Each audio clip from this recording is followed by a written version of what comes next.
Good evening and Assalamualaikum. Welcome to lecture 2 of our research session. Last lecture में हमने जो basic introduction की बात की थी कि रिसर्च क्या होती है, इम्पोर्टेंस क्या है रिसर्च की, और रिसर्च किस तरह रिसर्च पेपर क्या होता है, कितनी टाइप्स के होती हैं, देन उनके कंपोनेंट्स क्या होते हैं। इन चीज़ों के बारे में हमने पिछले लेक्चर में डिस्कस किया था। और उसके बाद आज वाला हमारा जो लेक्चर है, इसमें हम जो चीज़ को डिस्कस करेंगे वो है कि किस तरह हम किसी भी चीज़ के बारे इन कोई भी हमारा जो टॉपिक था उसके रिलेटेड हम गैप किस तरह फाइंड करते हैं, like how to find a research gap. तो पहले मैं इसको एक्सप्लेन करने से पहले मैं आपको थोड़ा सा पहले इसकी इम्पोर्टेंस बता देता हूँ कि वाई इट इज़ इम्पोर्टेंट, कि हमें क्यों एक रिसर्च गैप को फाइंड करना होता है। लाइक मैं रिसर्च कर रहा था, तो क्या मैं ऐसे ही किसी चीज़ के ऊपर रिसर्च स्टार्ट कर दूंगा?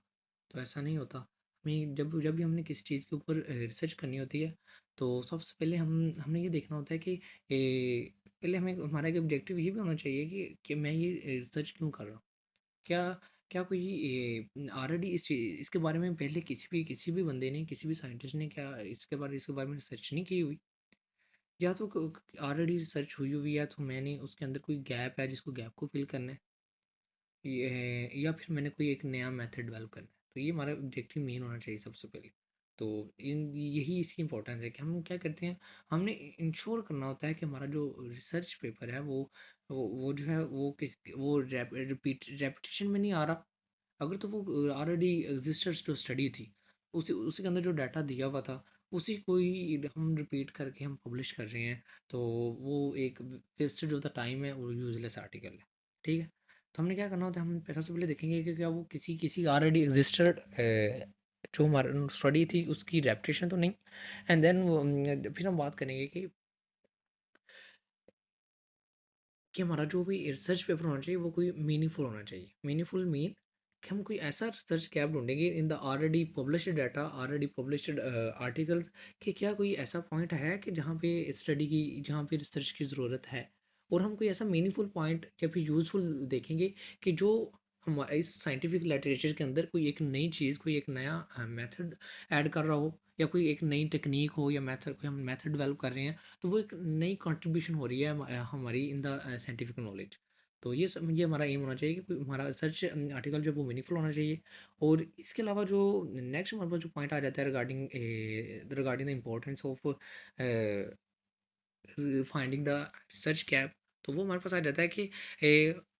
ये जब हम अपना एक कोई भी रिसर्च गैप फाइंड कर लेंगे, तो वो क्या होगा कि वो हमारे ऑब्जेक्टिव्स को, हमारे पास स्ट्रेट हमारे ऑब्जेक्टिव्स आ जाएंगे। लाइक हमें पता चल जाएगा कि हमने किस चीज़ के बारे में स्टडी करना है, like what to study, which population to focus on, कि किस पॉपुलेशन के ऊपर हमने फोकस करना है, या फिर what outcome we are going to measure, कि हमें क्या क्या आउटकम जो है वो नेक्स्ट मिलने वाली है। तो ये थी इसकी थोड़ी सी इंपॉर्टेंस कि हम क्यों कर रहे हैं। या फिर और इसके अलावा अल्टीमेटली क्या होता है कि जब हमने इसको अपने रिसर्च आर्टिकल को, या जो भी हम साइंटिफिक राइटिंग है हमारी, उसको अगर हमने पब्लिश करवाना है, तो उसके लिए ज़रूरी होता है कि वो उसकी जो अंदर जो इन्फॉर्मेशन है वो या तो कोई नया साइंटिफिक नॉलेज ऐड ऑन कर रही है, या फिर कोई किसी भी प्रॉब्लम या फिर किसी भी क्वेश्चन का आंसर दे रही है, या किसी भी ऐसे एरिया के अंदर जहाँ पे कुछ चीज़ मिसिंग थी उसको फिल कर रही है। तो ये एक हमारे पास आ जाती है रिक्वायरमेंट्स ज़रूरी होती है, इसलिए हम ढूँढते हैं कि कहाँ पे रिसर्च के अंदर कहाँ पे गैप है। तो नेक्स्ट अब मैं आपको ना स्टेप वाइज़ कुछ चीज़ें आपको बताऊँगा कि किस किस तरह हम जो है रिसर्च गैप जो है वो हम फाइंड कर सकते हैं। तो इसका तरीकाकार हमारे पास क्या आ जाता है कि एक्चुअली इसके लिए जो बेस्ट टेक्नीक जो है ना, इस रिसर्च गैप को देखने के लिए, तो रिसर्च गैप के लिए ज़रूरी है कि आप एक जो रिसेंट ऐड है, आप गूगल स्कॉलर पे जाओ, पबमेड पे जाओ, या किसी भी जो हमारी सोर्स है, सोर्स ऑफ लिटरेचर है, वहाँ पे चले जाओ। इन द नेक्स्ट लेक्चर हम अब अगले लेक्चर में हम डिस्कस करेंगे कि हमारा कौन कौन से जो वेल रिप्यूटेड जर्नल्स हैं, कहाँ से हम डाटा प्रेफर करते हैं। तो आपने आपने जाना है, आपने देखने हैं, और वहाँ से आप रीसेंट जो भी आपकी फील्ड ऑफ स्टडी है, जो भी आपका इंटरेस्ट है, आप उसके बारे में रिसर्च करोगे। लाइक मैं एक एग्जांपल को साथ लेके चलता हूँ कि लाइक मैं जो था ना, मैं चाहता था कि मैं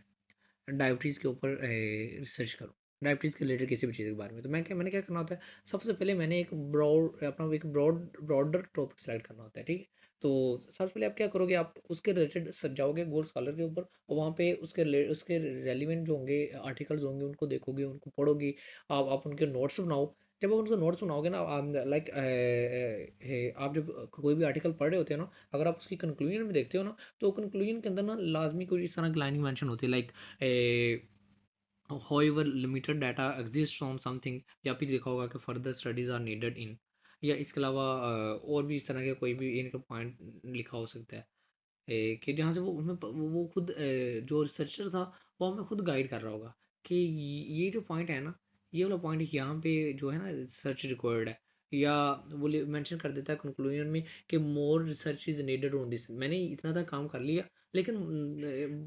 more research is needed on something. तो ये हमारे पास रोज ये चीज़ें आ जाती हैं। नेक्स्ट हमारे पास जो अब नेक्स्ट पॉइंट आ जाता है कि अब हम करेंगे, अब हमने उनको डाटा लिटरेचर निकाल रही है, तो फिर हम उसको एनालाइज करेंगे। अब हम उसको प्रॉपर उसका एनालिसिस करेंगे कि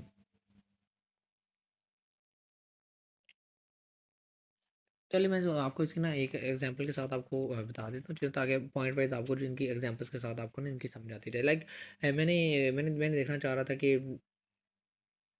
एंटीबायोटिक रेजिस्टेंस के ऊपर बात करना चाह रहा था, तो मैं क्या करूँगा, मैं एंटीबायोटिक रेजिस्टेंस के रिलेटेड होगा जाके सर्च करूँगा, मैं देखूँगा, मैं आर्टिकल आर्टिकल को पढ़ूंगा और देखूँ सब उनको एनालाइज करूँगा।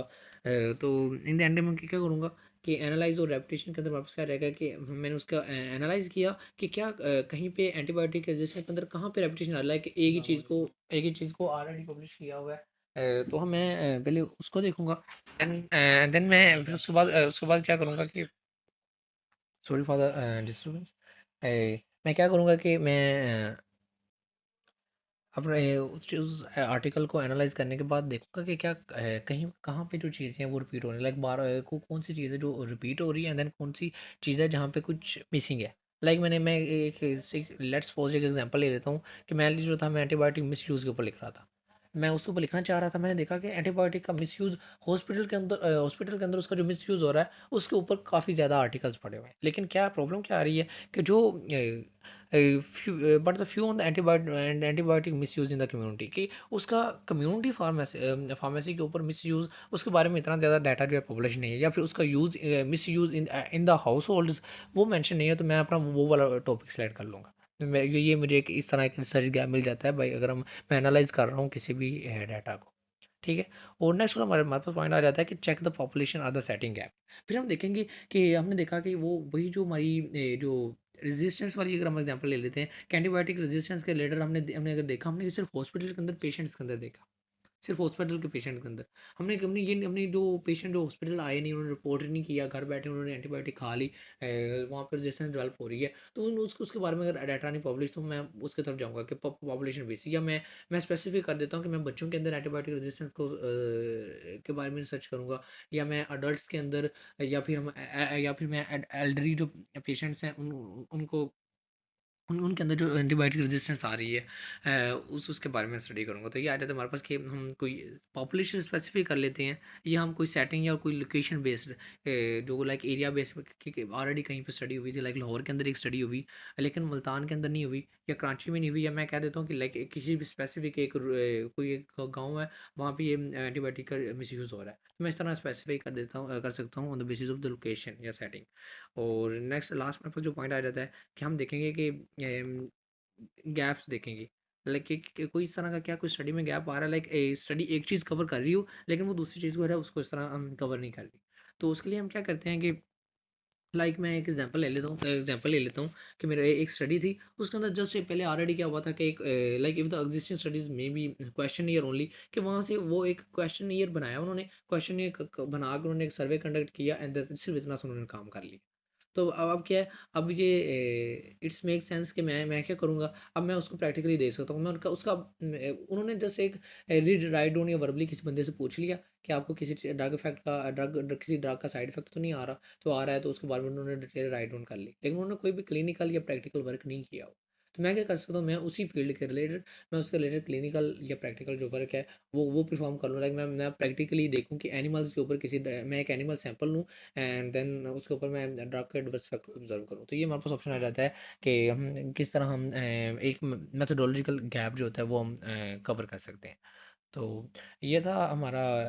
ये हमारा पार्ट वन था लेक्चर टू का, जिसमें मैंने आपको बताया कि किस तरह हम कोई भी रिसर्च गैप जो होते हैं ढूंढते हैं। तो ये मेरे पास ओवरऑल बेसिक पॉइंट थे कि हम किस तरह रिसर्च गैप जो होता है उसको ढूंढते हैं। इसके अलावा मैं एंड पे जो चीज़ें आपको बताना चाहूँगा कि रिसर्च गैप जो होता है, ये डायरेक्टली जब हमें रिसर्च गैप मिल जाएगा, अल्टीमेटली इसका मतलब क्या है कि हमें अपना टॉपिक मिल गया या टाइटल मिल गया जिसके ऊपर हम जाके स्टडी करने वाले हैं। तो what is importance of the title? तो टाइटल की क्या इंपॉर्टेंस हो सकती है? तो टाइटल बेसिक इंपॉर्टेंट वो एक इंपॉर्टेंट चीज़ है जो हमारी स्टडी के बारे में ईच एंड एवरीथिंग एक्सप्लेन करेगा। लाइक हम क्या करना चाह रहे हैं, like what we are going to research about, या हम के क्या फिर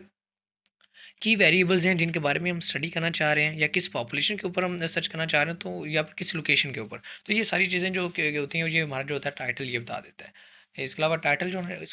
जो है उसके लिए कंडीशन होती है कि टाइटल क्लियर होना चाहिए, फोकस होना चाहिए, स्पेसिफिक होना चाहिए और इनफ इनफ के इनफ होना चाहिए कि वो किसी भी कोई भी बंदा जो रीडर है वो उसको रीड कर रहा है, तो उसको टाइटल को पढ़ के वो इजीली उस चीज़ को इजीली इंटरप्रेट कर सके और उसको बता सके। तो यहाँ पे ये पार्ट वन एंड होता है। बाकी आप लोग अपनी कोशिश करें कि आप अपने नोट्स वगैरह भी बनाएं साथ साथ, और आपको जहाँ पे कोई क्वेश्चन आ रहा है तो आप ग्रुप के अंदर इसके रेलिवेंट जो क्वेश्चन होगा उसको क्वेश्चन पूछें, तो मैं आपको उनका उसका आंसर कर दूंगा। ओके।